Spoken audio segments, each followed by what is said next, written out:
दोस्तों, प्रधानमंत्री नरेंद्र मोदी के आवास को घेरने के लिए, मोदी जी के घर का घेराव करने के लिए आज दिल्ली की सड़कों पर दोस्तों हुजूम टूट पड़ा।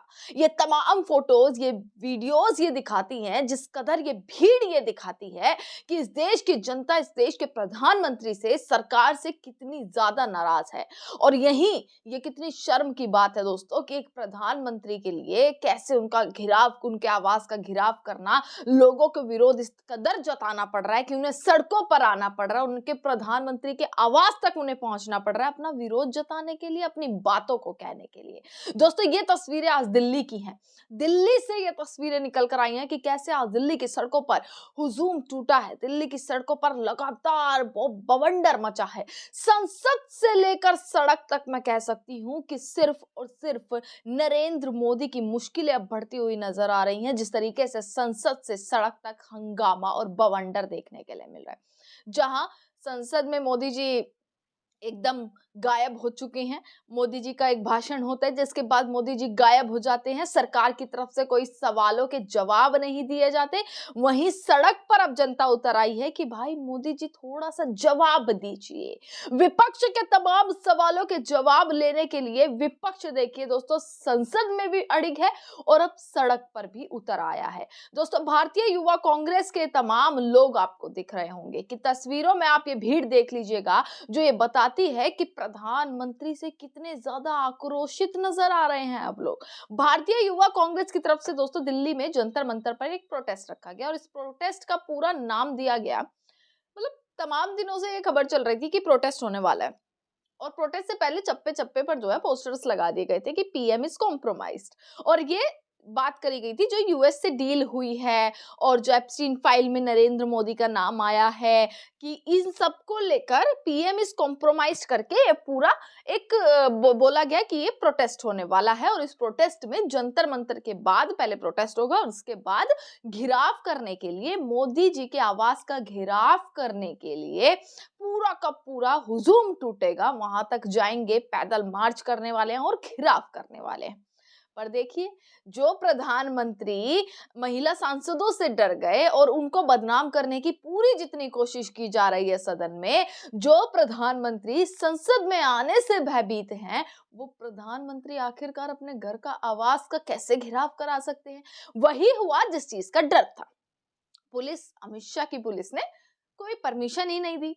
सबसे पहले आप देख लेंगे ये तस्वीर ही आपको, ये वीडियोस ही आपको बता देंगी कि किस तरीके से पुलिस की इतनी ज्यादा हाई लेवल की सिक्योरिटी तैनात कर दी गई। और अगर किसी ने आगे जाने की कोशिश कर रहे हैं लोग, बैरिगेड टूट रहे हैं, बैरिगेड पे चढ़ रहे हैं लोग, ये जितने भी युवा लोग आपको दिख रहे हैं बैरिगेड पे चढ़ते हुए नारेबाजी हो रही है, सवालों के जवाब अब सड़कों पर लिए जा रहे हैं। उसके बाद आप ये तस्वीर देख लीजिएगा कि पुलिस कैसे उन्हें धक्के मारती हुई, उन्हें घसीटती हुई नजर आ रही है। किस तरीके से पुलिस ने एकदम सबको पीछे कर दिया, सबको घसीटा जा रहा है, उन्हें पीटा जा रहा है। ये सारी तस्वीर जो है लगातार अब सोशल मीडिया पर एक के बाद दोस्तों एक निकल कर आ रही है कि कैसे नरेंद्र मोदी के आवास का घेराव करने जा रहे तमाम युवाओं को, जो प्रदर्शन कर रहे थे, उनको कैसे पुलिस ने घसीटा, उन्हें थाने तक ले गए। और ये सारी तस्वीर दोस्तों ये बताती हैं कि आक्रोश कितना है।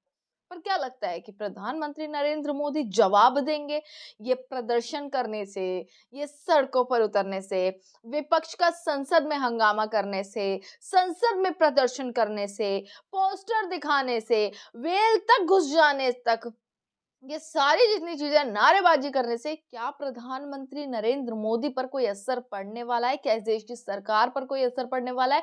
क्या जवाबदेही दी जाएगी? क्या उन सवालों के जवाब दिए जाएंगे जो कि ना सिर्फ विपक्ष के हैं बल्कि इस देश की जनता के हैं? दोस्तों, एक नहीं अनेक मुद्दे, अनेक मुद्दों का, सवालों का जवाब लेने के लिए किस तरीके से संसद में भी हंगामा तो सड़क पर भी हंगामा। और ये शर्मनाक है इस देश की सरकार के लिए कि देश के प्रधानमंत्री के आवास को घेरने के लिए लोग पहुंच गए।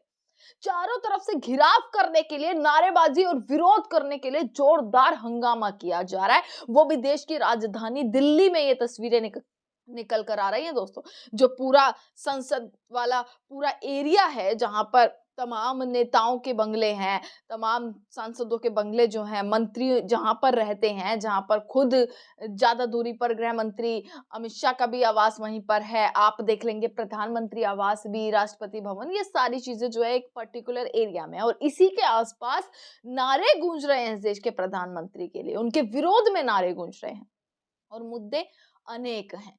मुद्दे अनेक हैं जिन मुद्दों का जवाब लेने के लिए अब दिन प्रतिदिन देश में बवाल देखने के लिए मिल रहा है दोस्तों। सबसे पहला मुद्दा पीएम इज कॉम्प्रोमाइज्ड करके जिस तरीके से विपक्ष ने एक मुद्दा बनाया, पीएम इज कॉम्प्रोमाइज्ड करके चप्पे-चप्पे पर पोस्टर लगा दिए गए और वो पोस्टर आधी रात जो है पुलिस हटाती हुई नजर आई है। भय और डर आप देखिए किस कदर और किस लेवल का है कि वो पीएम इज कॉम्प्रोमाइज्ड करके जो पोस्टर थे वो हटा दिए जा रहे हैं। आधी रात पुलिस लगी पड़ी है उन पोस्टरों को हटाने में। वो वीडियोस भी दोस्तों निकल कर आई हैं कि पुलिस उन पोस्टरों को हटाती हुई, जहां चप्पे चप्पे पर छाप दिए गए हैं पोस्टर, उनको हटाती हुई नजर आ रही है।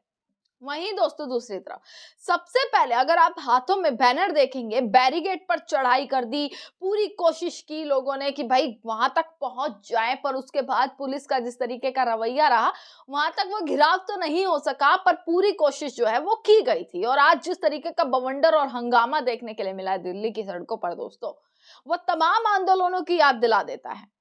और सबसे ज्यादा एप्स्टीन फाइल में मोदी जी का नाम आना, जिस पर इस सरकार की तरफ से कोई भी जवाबदेही नहीं है। यूएस और भारत की डील पर जो तमाम सवाल उठते हैं कि आखिरकार 18% से 0% और किस तरीके से 23% से 18%, आखिर ये क्या मामला है कि एग्रीकल्चर लैंड को, एग्रीकल्चर मार्केट को ओपन कर देना अमेरिका के लिए और हमारे देश के किसानों का, व्यापारियों का किस तरीके से नुकसान होने वाला है, उस पर बात ना करना, उस पर जवाब ना देना, ये सरकार की कायरता को दर्शाता है। ये दिखाता है कि सरकार कितनी ज्यादा इन मुद्दों पर भयभीत है।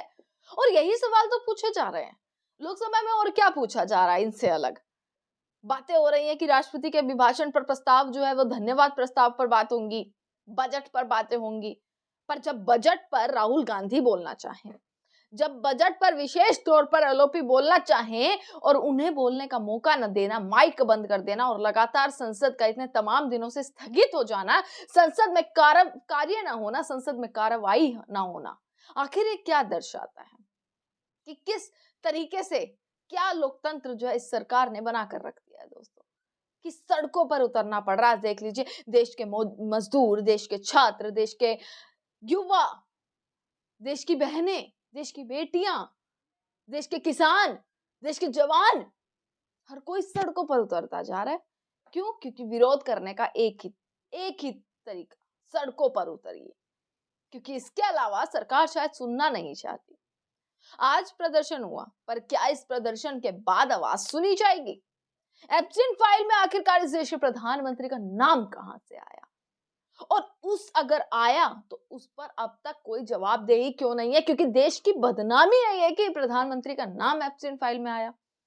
यूएस डील, भारत डील के ऊपर पूरा का पूरा किस तरीके से क्या नुकसान होने वाला है, इस पर कोई चर्चा नहीं की जा रही। राहुल गांधी जिस बुक के बारे में चर्चा करना चाहते हैं उस पर कोई चर्चा नहीं की जा रही। दोस्तों ये सारे मुद्दों पर विपक्ष अड़िग हो चुका है, खासकर कांग्रेस पूरे तरीके से अब डटती हुई, अड़ती हुई नजर आ रही। ये तस्वीरें, ये वीडियो आज मैंने आपको दिखाई जो जंतर मंतर और दिल्ली की सड़कों से निकल कर आई हैं। तमाम खबरें आप तक पहुंचाते रहेंगे, देखते रहिएगा सजग भारत। आपका बहुत बहुत शुक्रिया।